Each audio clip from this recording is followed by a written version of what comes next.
June 11th, 2024 to order. And if you would stand for the pledge. I pledge allegiance to the flag of the United States of America and to the republic for which it stands, one nation, under God, indivisible, with liberty and justice for all.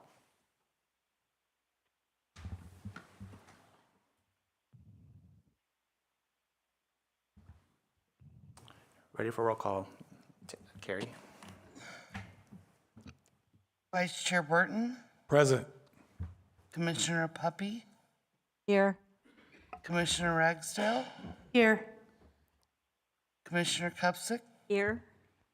Commissioner Damasio, Here. Chairperson Hudak, Here.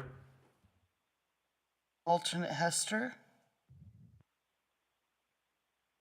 Alternate Manuel,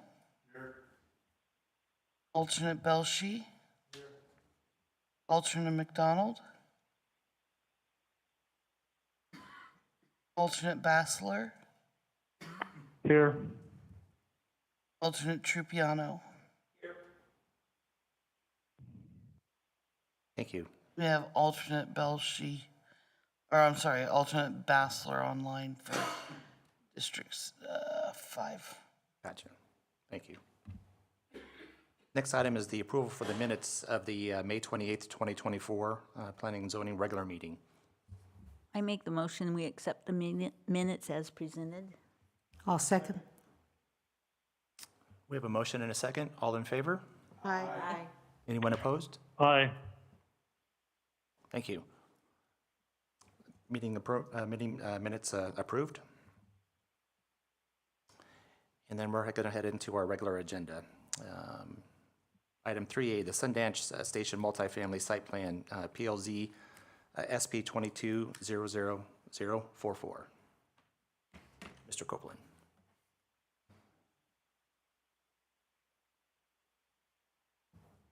All right. Thank you, Chair, members of the Commission, ladies and gentlemen. My name is Adam Copeland. I'm a Deputy Director in Planning for Development Services. I'm here tonight speaking on behalf of Bart Wingard, who is the planner. So he is out today, so I'll be covering for his portion of the presentation. Before we jump too much into it, so this particular item has been continued a couple times from our original meeting. There was quite a few questions that the Commission had at the last meeting that we took down, both at the staff level as well as the applicant. And so we're going to do a two-part presentation. I'll go through and generally touch on the basics of the project and some of the highlights. And then we'll ask the applicant to come up to talk more about some of the questions that the Commission had at the last meeting that they've worked with staff on and our traffic group to address with more exhibits. And so that'll generally how it'll be broken up tonight. Jay Hicks will be coming up a little bit after me. Just from a vicinity perspective, this particular site is located on the northwest quarter section of the Watson Road and Yuma Road corridor. So those of you who are familiar with the Lowe's, the PetSmart, that particular property is to the west and behind those properties. The site does consist of approximately 30 acres. And so the 30-acre parcel, as you can see there highlighted in the circle, that illustrates the Sundance Community Master Plan. Excuse me. The Sundance Community Master Plan, as you probably are aware, was approved about 20 plus years ago. And what those master plan communities do is they establish a number of different land uses with standards and criteria broken down with each land use.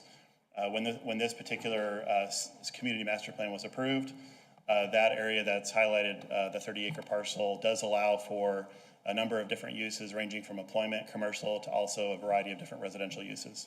It was a pretty broad scale. So the particular proposal tonight with a multifamily proposal with garden-style apartments as well as build-to-rent apartments is a permitted use. It's a by-right use on the property and compliant with the zoning. The general plan land use is master plan community, so it's definitely consistent with that. I'll kind of move forward through the next slide that illustrates a little more detail on the project. This particular site has a wash that bifurcates the two segments of it. This wash is actually considered a 404 wash, and a 404 wash is a wash that actually is regulated by the Army Corps of Engineers. It's a wash that can have very limited, if any, disturbance to it, so it's left in its naturalized state. Many of you probably are familiar with the various washes that run through some of the communities in Buckeye. There's several in Verrado. There's some in Sundance that you can see go through there, are very natural. This is very similar to that, so it is actually great and very unique to have something like that within a little bit of a higher density community as an open space element. The project also includes a trail that goes through, it's going to be a 10-foot wide concrete secondary regional trail that goes through the power line corridor. This particular trail is intended as a regional connection that will connect in a series of other ancillary trails throughout Buckeye long term. So that'll be a nice opportunity for connectivity to the property.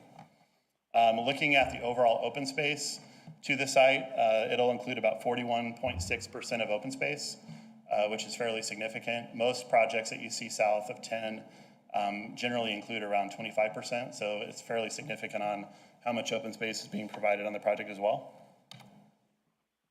To break up the two, just to kind of talk through how the site is laid out. So we're looking at a west segment and an east segment. The east segment includes about 15 acres, and that 15 acres on the east side, that's the portion that'll include your traditional garden style apartment product. When I say traditional garden style, what that means is your typical apartments that have, 3-story or 4-story apartments that you see primarily throughout the West Valley, fairly traditional. Those include the areas that we'll break down a little bit later, but the areas that are in the purple color, that'll be a 4-story product, and the areas that are in the blue will be a 3-story product. Those garden style apartments are actually spaced significantly away from single family homes. You can see here, see if my pointer's working, hopefully, here we go. You can see on the west side, here's the school here.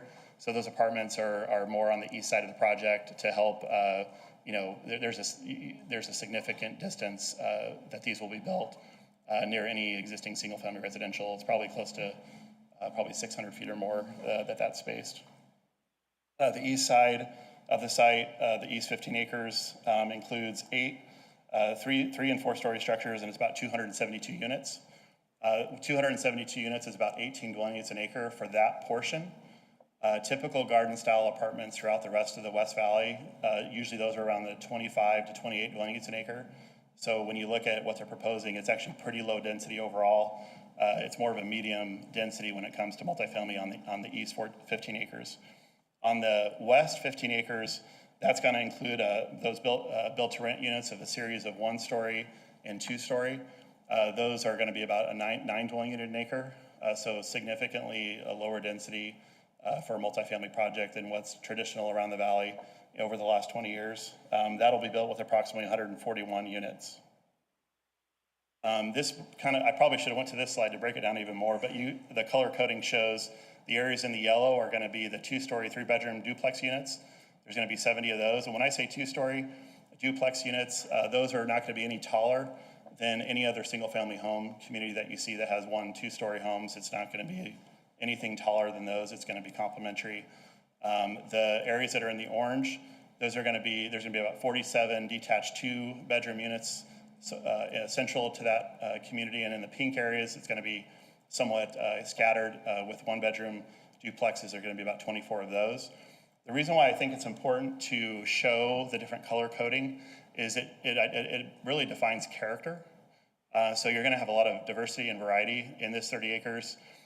In some cases, a lot of multifamily projects around the valley will have like 1 or 2 building types, and it'll cover the whole 30 acres. This is going to have a variety of different building types and quite a bit of difference in character and architecture that I think Jay Hicks will speak to a little bit more.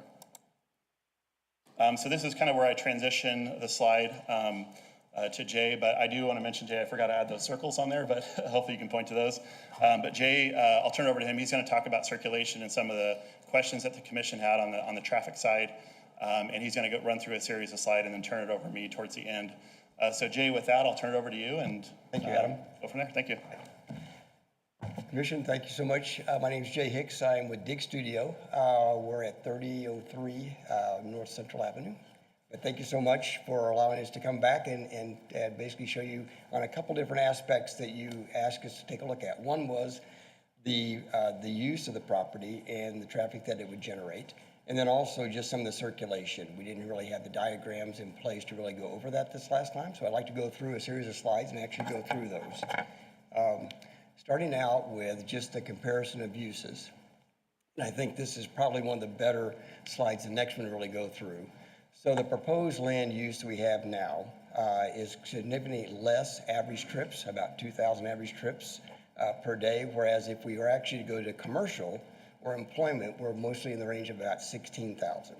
And I think this is really critical to point out from the standpoint of, I think the last conversation we had, there was a big concern that the area was being overbuilt with apartments and then also overbuilt with residential that was causing to congestion.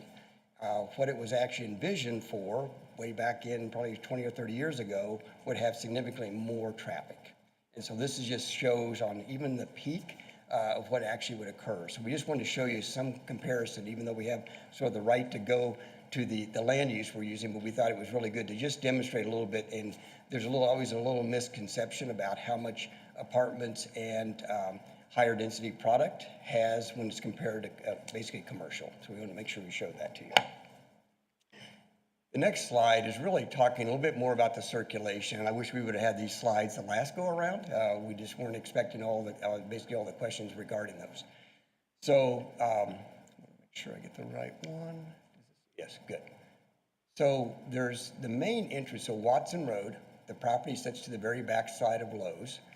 When the master plan was put together originally, there were two major roadways that were designed to actually access our parcel behind Lowe's.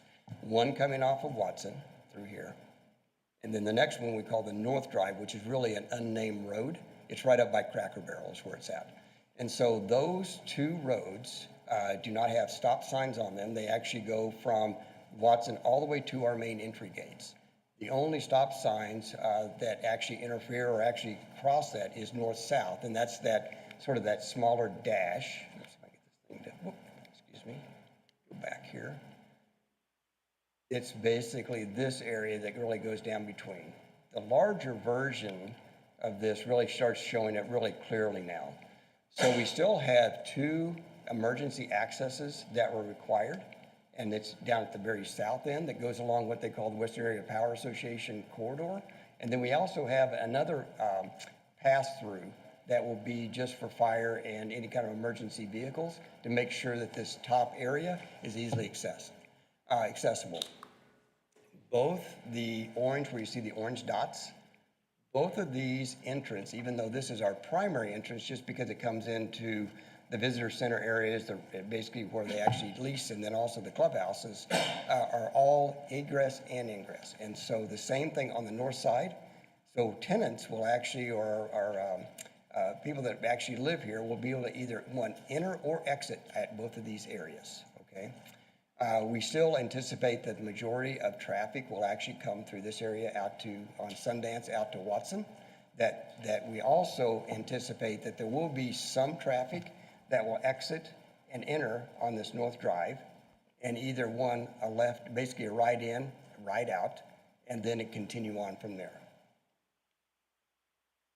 Just to photographs, if you're not familiar with the property itself or the area, is Wendy's sets right here. And so Watson Road, currently there is a fairly wide drive aisle coming through. It's in excess of about 28 feet or so. But currently there's 3 lanes that are already pre-striped. So this is a dedicated left turn lane, a straight through, and then a dedicated right. And this is coming out of Sundance, and Lowe's sits basically just right off the page to the left. And just an example, you can see this area. And I just wanted to point out our main entry is setting right here. And so there's no traffic that goes through parking spaces, through any kind of back out. This is actually was at the original design as far as the master plan to allow this straight through movement to that back parcel. And then again, this is from inside, kind of looking back out again. I did want to point out, though, too, that there's been one of the areas within the traffic study is we know that during peak time we may have basically people that are coming from the apartment complex back out to Watson would be stacking in this area. Currently, this allows about 12 car stacking areas. And so there may be an issue in the future that during peak times, there may be some backup, or we anticipate that the residents will find other ways. And again, there's probably 5 to 6 other ways to get out of the overall property itself through the internal circulation. The North Drive, just as a kind of basically what that area looks like. It's a 2-lane road, Cracker Barrel to the left, and then also Wells Fargo to the right. Again, it's a straight in and out. So really, there's no parking. It's actually considered a fire lane, and there's no intermediate stops either. One area that we have, that we've discussed with the city, and they've made recommendations, is to make sure that we really don't experience any kind of a backup onto Watson. Currently, it's a little bit surprising. There was no lane markers or markings within this larger driveway.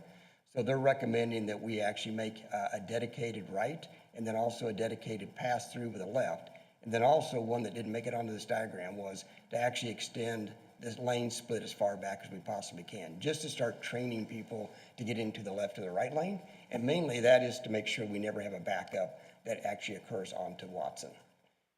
And again, as noted before, we have about 300 feet from basically one end to the other, which allows about 12 cars for stacking. One of the things that we're also looking at and promoting is, rather than starting the split lanes here, we want to actually extend the striping all the way back to this intersection. So that way, again, everybody starts getting trained on which one they can actually go through.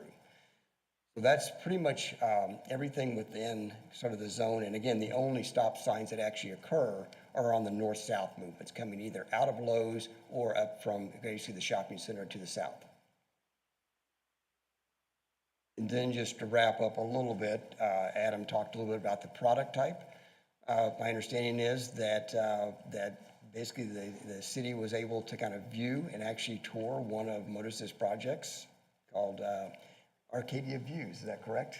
And so I think you got a little bit of a hint of the kind of quality.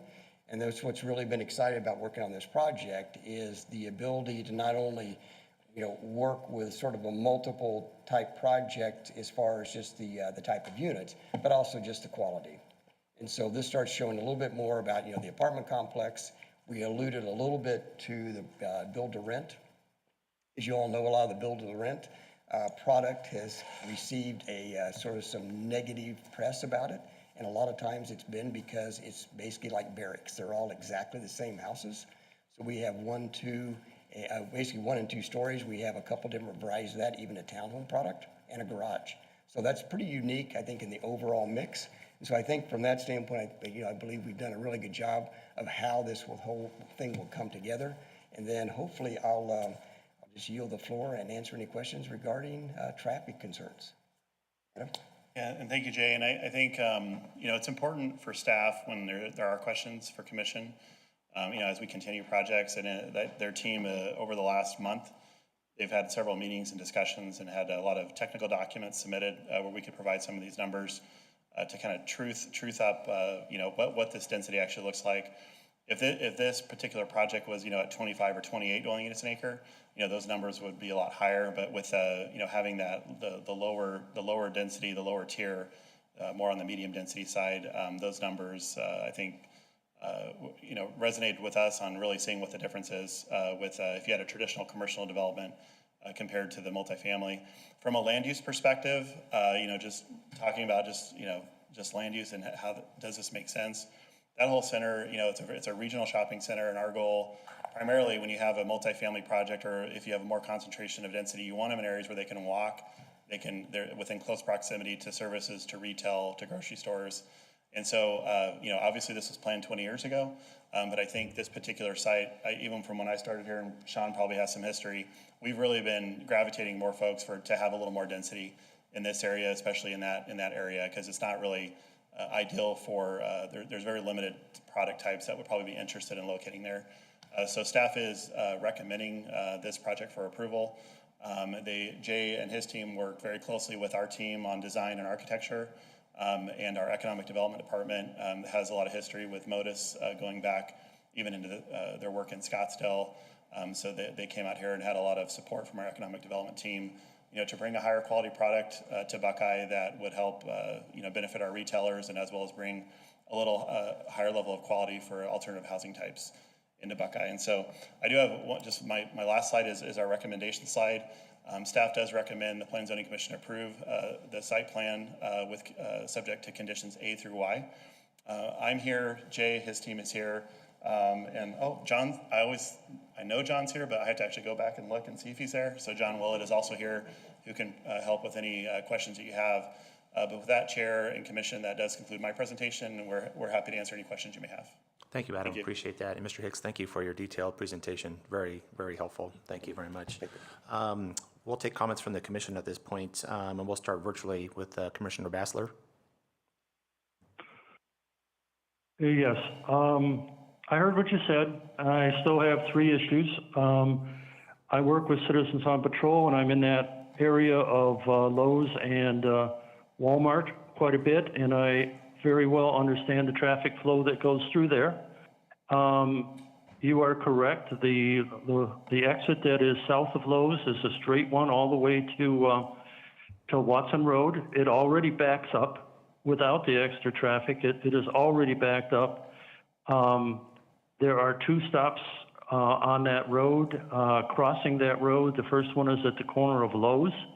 On the south side of that road, there is a stop sign. On the north side, there is not a stop sign. There is a stop signal on the printed on the asphalt, but there is no stop sign, and it is pretty much a blind intersection because Lowe's comes just about all the way out on that corner. The second one is just a block in from Watson. It is the other 2-way stop, and I will tell you that is already backed up.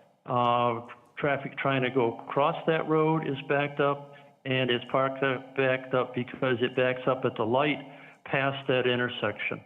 So that is still going to be an issue. I heard what you said about striping, but it is still an issue. The exit to the south of Lowe's, to the north of Lowe's is again a straight road all the way out to Watson. You can only turn right, which means that traffic is going to go there, turn right, go down and make a U-turn on Watson, which is going to slow up the traffic route once it gets onto Watson.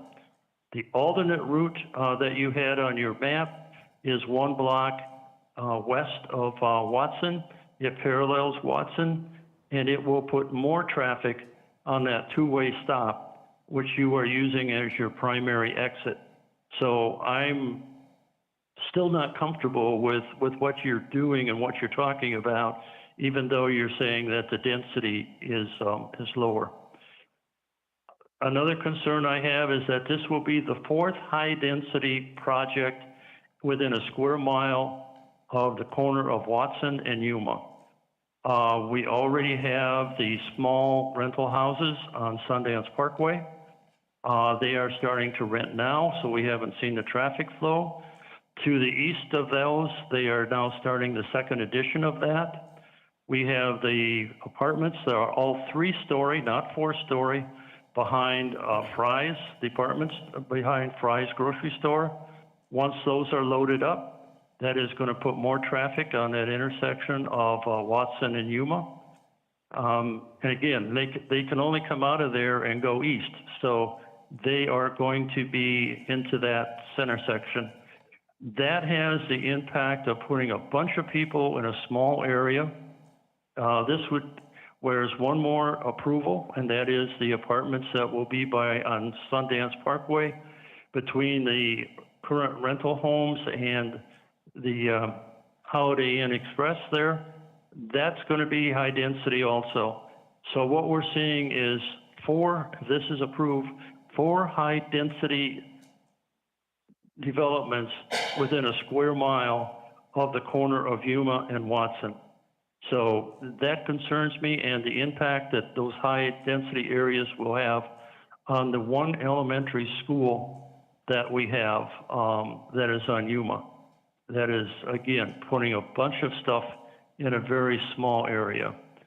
And I'm glad for your description of the development. It sounds like you've done a great job on that.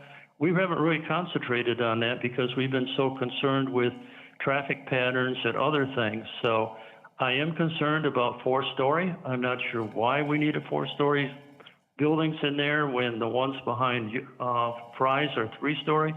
We have approved 4-story. It was in the center of their division. I'm also concerned that those high-rise apartments are adjacent to the school. And that, to me, is a safety risk for the students in that school. So I'm asking the commission, and we'll see what the other commissioners have, to again consider a delay so that we have more time to further evaluate this project in light of quality of life for people who live in that Watson Yuma area. So thank you for listening. One of the options that would be is to reduce the number of houses in there. The other is a recommendation that I had made is to look at making that into an extended care facility like La Loma, which we do not have in the Buckeye area. Again, thank you. Thank you, Mr. Bassler.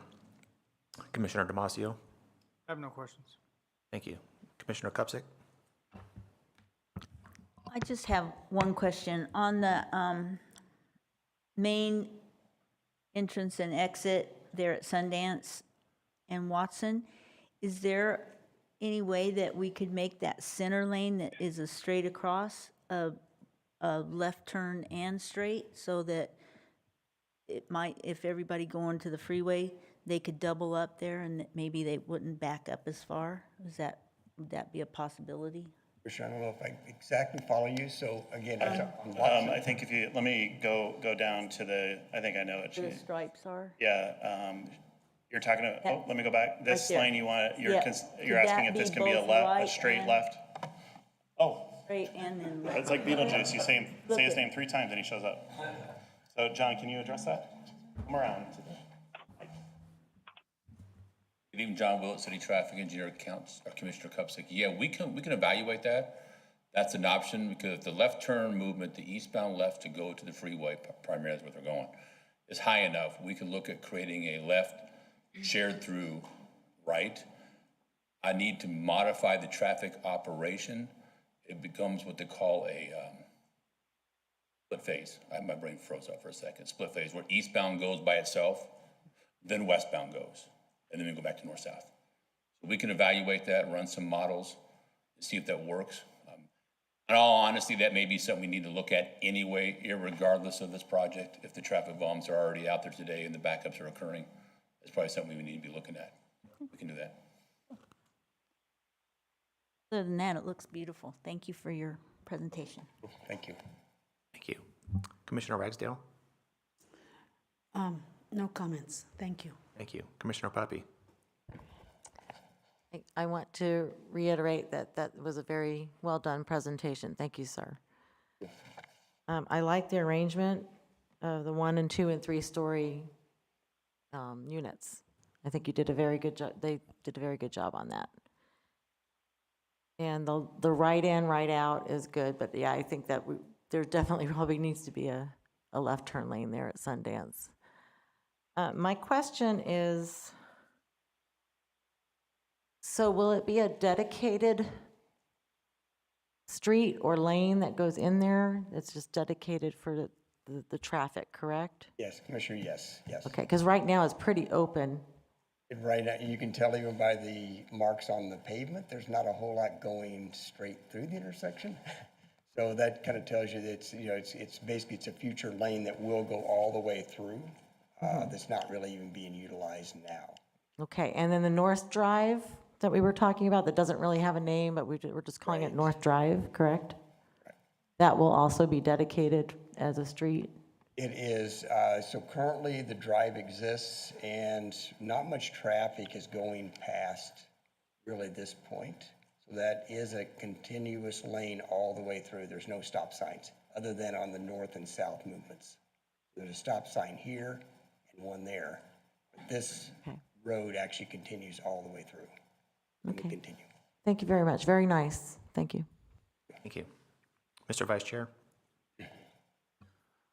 Thank you, Chair.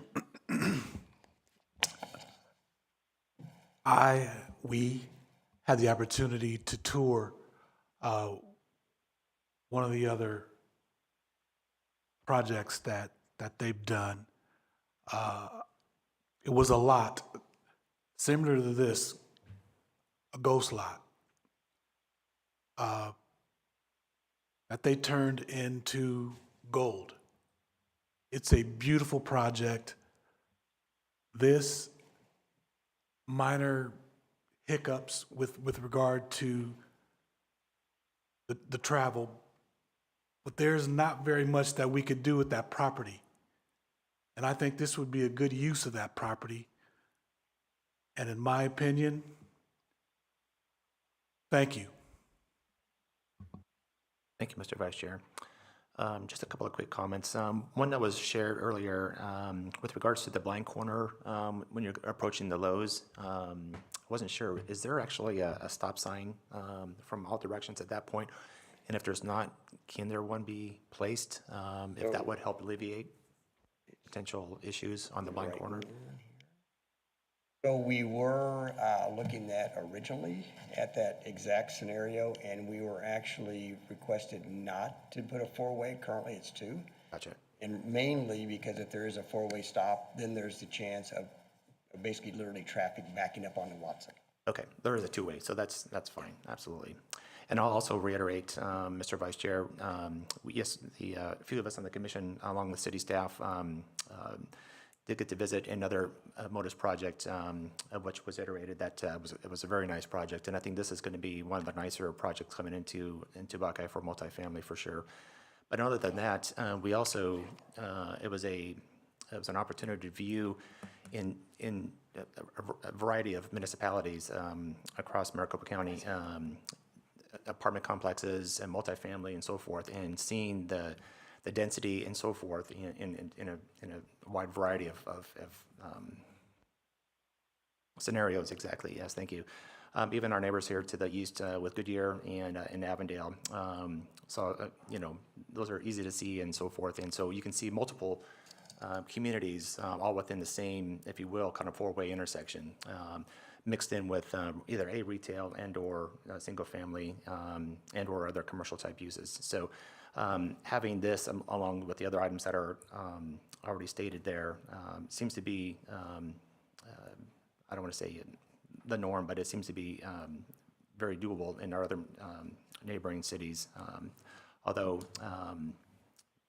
with growth, obviously, it does impact the traffic flow and so forth, but that is part of that, and people kind of find their way to maneuver through that.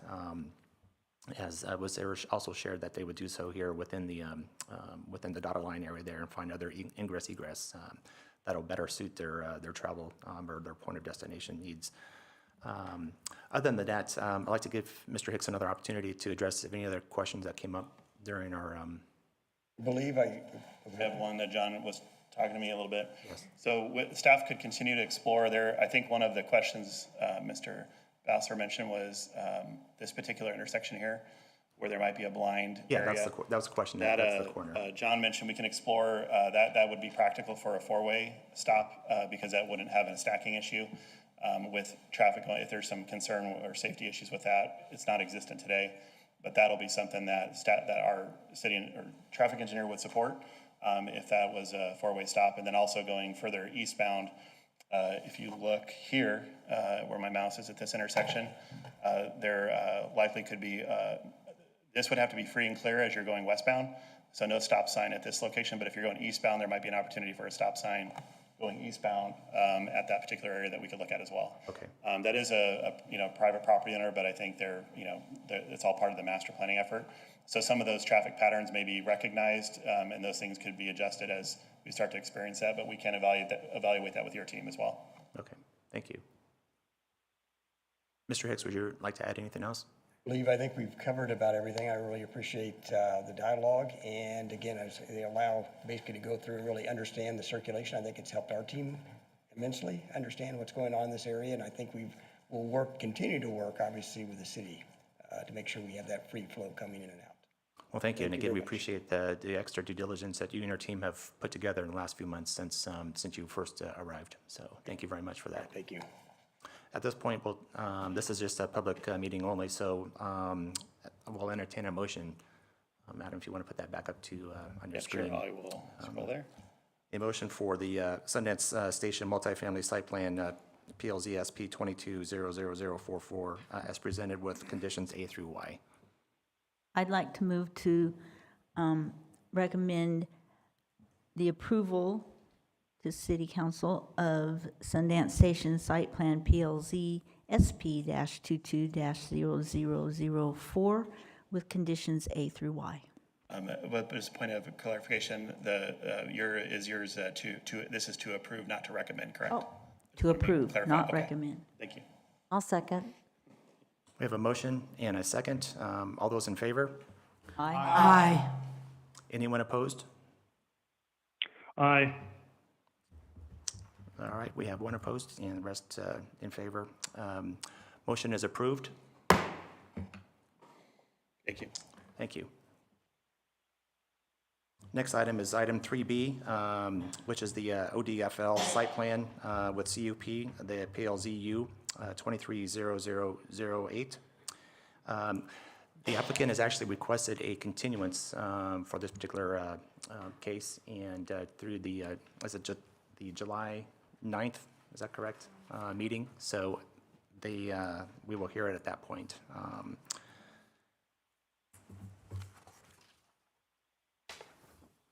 So next item, comments from the public. Anyone? No? There being none.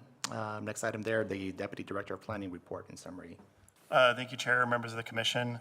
The only thing I have to report, Tosca and I are continuing to work on updating our bylaws. I know that's really exciting to all of you, but we should be moving that forward probably over the next 45 days or so. Just giving you a heads up on that. And I appreciate everyone attending our session that we had where we went over some of the training aspects of the process and the bylaws and our codes. But again, I wanted to remind you if anybody has any further questions or would like a little more overview on some aspects of that presentation, we'd be happy to talk to you offline, or we'd be happy to have another module, another session with the commission to touch on whatever topic you'd like. We want to be available for that as the commission needs it. But we'll try to have that reoccurring more often to have continuous education, especially as you have new commissioners come on and those types of things. Lastly, we have one seat that Commissioner Bassler is filling in as an alternate for. So the City Council is responsible for making that selection to fill in for the vacancy. And so over the next few weeks, that process will likely take place. As we start to continue to solidify that seat, and I think that term goes into next year, towards the end of next year, that should be hopefully taken care of soon. So with that, Chair, that does conclude my report. Thank you. Thank you. And then we'll have closing comments from the commission. Actually, we'll start with Commissioner Bassler. Any comments? No comments. Thank you for listening to me. I appreciate that, and we'll move on. Yes, thank you for your insightful comments. Very much appreciated. Commissioner Damasio. No comments, just a question for Adam. I can ask him offline. It's okay. Go ahead. You mentioned something about summer hours. Oh, yes. Yes. So the meeting in July, and now I'm going to be tested. The meeting in July, we have one meeting in July, which is going to be July 9th. This is our only meeting that we're having. It's June, right? June. This is our only meeting we're having in June. We're having the next one July 9th. The second one will be canceled. And we'll have one meeting in August. I will promise that we'll send you that meeting in August so you know which one will be held. But we have confirmed tonight is the only one in June, and July 9th is the only one for next month. That's all I need. Right. Commissioner Kupsik. I'd just like to invite everybody. We have our third candidate forum on Thursday at 5:30 at the Palo Verde Energy Education Center, and that will be legislative candidates from LD 23 and LD 25, along with presentations about Proposition 479, our transportation continuation sales tax that we need to get passed, and home rule for community colleges, Proposition 486, along with candidates from the Corporation Commission and the county supervisors. So we've got a well-rounded forum coming up. So Awesome. 6:30 at Palo Verde on Thursday. Public is very welcome. Commissioner Ragsdale?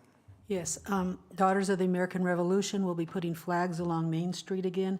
However, because of all the construction, we probably will only be putting them on the corners for this Flag Day.